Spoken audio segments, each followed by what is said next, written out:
les marchés financiers avec IG Markets, CFD Trading. Bonjour, c'est Gilles du site boursicoté.com. Voici l'analyse technique des principales paires de devises du marché Forex, ainsi que les matières premières pour l'or et le pétrole. Nous sommes le jeudi 30 juin 2011. Avec aujourd'hui une continuité de la hausse de la paire euro-dollar, puisque nous commençons donc par cette paire de devises, malgré un surachat qui commence à être marqué sur le RSI et le stochastique. Je vous avais indiqué hier la possibilité d'un retournement sous la zone des 1,4430. Eh bien, pas du tout. L'euro-dollar a continué à monter, donc mettant les indicateurs bien dans le rouge, en surachat pour bien enfoncer le clou. Alors cela nous a déclenché un signal de trade sur la zone des 1,4450, mais ce signal est arrivé juste après que j'ai écrit mon analyse, donc je ne pense pas que vous ayez eu le temps de le prendre, donc c'est dommage, puisque je sais que vous êtes plus nombreux à regarder l'analyse euro-dollar le matin. Par contre, on peut décortiquer pour voir qu'il y a une chose intéressante qui s'est passée, puisque donc si on se met en unité de temps 5 minutes, voilà, sur les 1,4450, ce que nous pouvons marquer, c'est que nous avons eu, voilà, donc c'était dans la nuit, on voit bien ici la hausse des cours. Donc là c'était hier soir, on était dans la zone des 1,4430-35, on est monté directement, alors là on a cassé les 1,4450, puisqu'on est monté directement inscrire un plus haut sur les 1,4484, donc en quelques instants, eh bien, le stop a été financé. On voit bien ici que les 1,4450 eh bien, n'ont plus été du tout touchés, on a oscillé légèrement avant d'aller terminer le trade dans la nuit pour atteindre les 1,45. La chose intéressante que je vais vous faire voir, c'est que bien souvent, comme je vous l'explique, eh bien, une résistance s'est transformée en support, puisque l'on voit qu'au cours de la journée, les 1,4450 ont été repris ici comme support, et qu'ils ont provoqué un rebond à la hausse pour venir confirmer ici le mouvement haussier dans lequel nous sommes depuis maintenant quelques jours. Voilà, c'était juste ça que je voulais vous faire voir. Donc, encore une fois, une résistance qui se transforme en support. Alors résistance, pourquoi? Eh bien tout simplement parce que nous avions un plus haut, voilà, qui se situait sur cette zone là, qui était à 1,4450, et on voit bien ici que nous étions en phase de résistance sur cette zone là, sur les 1,4450, puisqu'on avait fait un plus haut ici à 1,4448, et puis que là nous avons fait un plus bas sur cette même zone. Donc nous sommes bien dans une phase haussière, avec ici une validation de la tendance par un overlap, résistance qui s'est transformée en support. On continue à monter malgré le surachat. Alors attention, là il est difficile de se placer sur ce genre de tendance, car le risque de retournement est maintenant trop grand. On ne peut que regarder le train continuer à passer, puisque là, eh bien, avec cette configuration technique, si ça se retourne, on peut marquer une consolidation assez forte. On passe tout de suite à la paire au câble, donc paire livre sterling contre dollar américain. Donc hier, je vous anticipais un rebond sous cette résistance baissière dû à la configuration technique en surachat, avec un retournement possible du MACD. Donc le retournement du MACD c'est bien confirmé, sauf que nous avions déjà franchi la résistance baissière, donc on ne peut pas vraiment à proprement parler d'un test ici de cette résistance. Malgré tout, nous avons un signe de retournement, mais le retournement, vous voyez, qui n'a pas été suivi, puisque nous remontons déjà sur cette sur cette résistance baissière. Donc là la tendance serait en phase de sortie, puisqu'on aurait ici une cassure qui aurait tendance à se confirmer. Donc il faudra venir casser ici les 1,6260 pour valider cette cassure à la hausse de cette sortie de trend.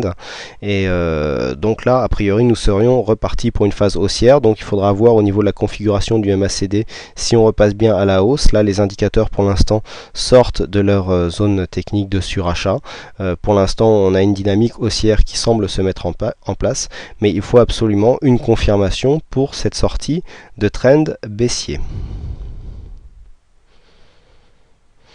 On continue donc avec le dollar-yen sur lequel hier nous avions tracé un Fibonacci, et là on voit que sur ce tracé nous avons un manque de dynamique, puisque même ici, si nous avons commencé a monté relativement rapidement, et bien là la baisse est venue enfoncer les 61,8. Alors cela prouve déjà d'une part que la tendance n'est pas si dynamique que ça, puisque si on casse les 61,8, et bien on a beaucoup moins de probabilité de venir continuer la tendance, et en plus on a un risque de revenir tester le précédent plus bas, à savoir ici la zone des 80 80,01 pour le plus bas ici sur cette bougie.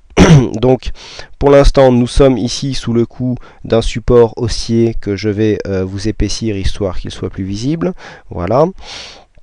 Alors, donc nous sommes dans une continuité de tendance haussière, mais dans une tendance haussière qui commence à être un peu moins dynamique. On voit que si on prend ici ce support haussier et qu'on le reporte sur les plus hauts, eh bien on a à peu près une configuration qui se tient, puisque là on voit que la dynamique est assez bonne, puisque là même si on a eu des dépassements, on voit bien qu'on correspond bien ici à ce plus haut, et on voit bien qu'on avait un précédent test avant de l'entrée dans cette phase, en fait, que nous avons eu cette zone ici qui correspondait à un support. Donc c'est toujours des lignes qui sont intéressantes à tracer.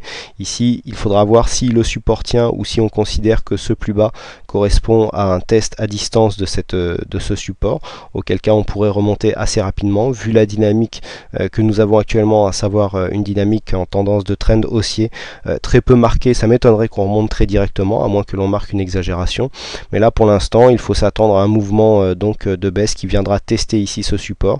Si ce test est concluant, on pourra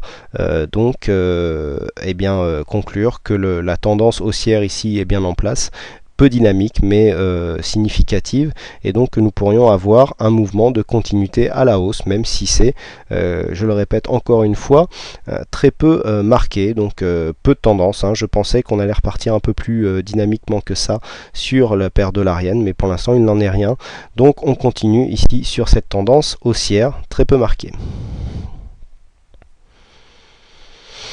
On continue donc avec l'or coté en dollars, ici avec un Fibonacci que nous avions tracé hier pour mesurer la zone de consolidation ici de cette phase haussière très court terme. Et bien ça s'est retourné, donc on peut commencer à considérer que nous avons une phase de retournement et donc de consolidation qui n'est même pas venu tester le 38,2, donc là a priori on serait dans une phase assez dynamique.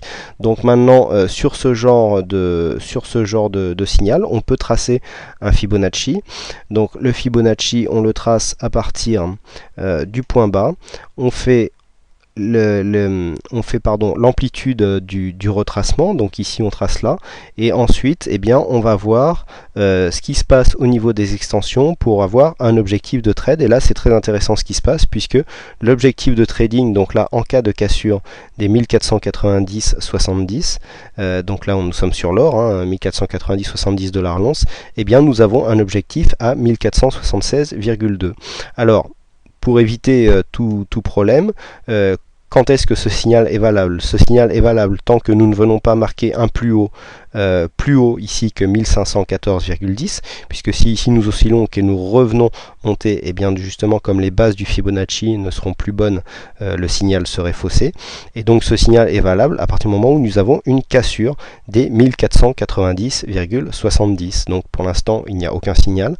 En cas de cassure ici, et si possible dans une belle dynamique des 1490,70, on pourra aller chercher l'objectif des 1476,2. Voilà ce que l'on peut dire pour l'or.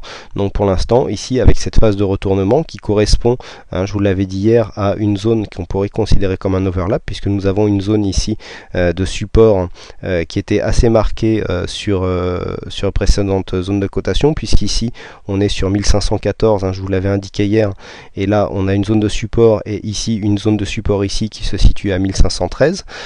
Donc je vous avais indiqué qu'on avait une zone 1513,14 ici qui pouvait constituer une zone de retournement baissier.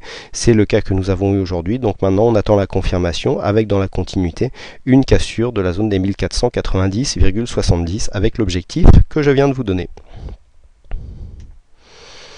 Et enfin, on termine avec le pétrole. Donc le pétrole qui revient ici sur ses précédents plus hauts. Donc on n'a pas trop bougé par rapport à hier. Par contre, les indicateurs, eux, redescendent. Donc on est en train de consolider ici cette phase de hausse et de sortie de trend baissier par une évolution horizontale. Donc consolidation horizontale qui peut s'expliquer par une forte pression haussière.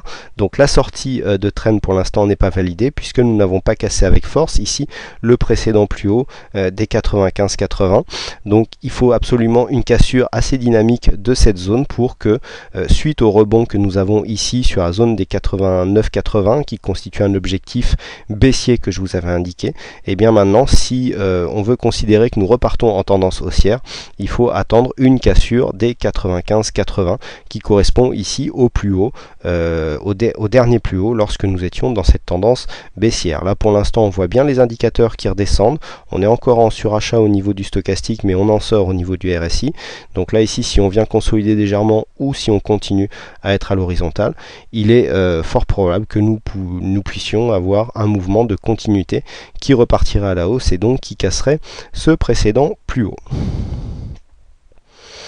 Voilà ce que l'on peut dire donc sur ces principales analyses techniques Forex et matières premières.